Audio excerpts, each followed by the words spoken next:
আজকের ক্লাসে আমরা দেখব ট্যালি ইআরপি 9 এর মধ্যে কোনো একটি কোম্পানিকে কীভাবে ডিলিট করা হয়।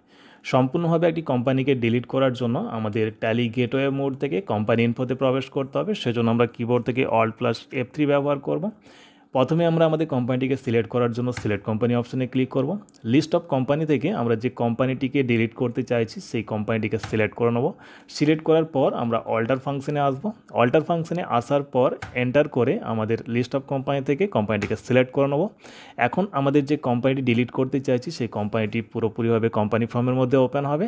কিবোর্ড থেকে এখন আমরা Alt+D ব্যবহার করব।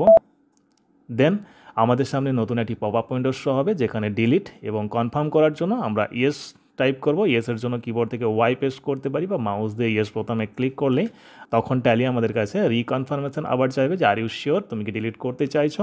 আমরা যদি এখন ইয়েস বোতাম মাউস দিয়ে ইয়েসের উপর ক্লিক করি তাও ডিলিট হয়ে যাবে।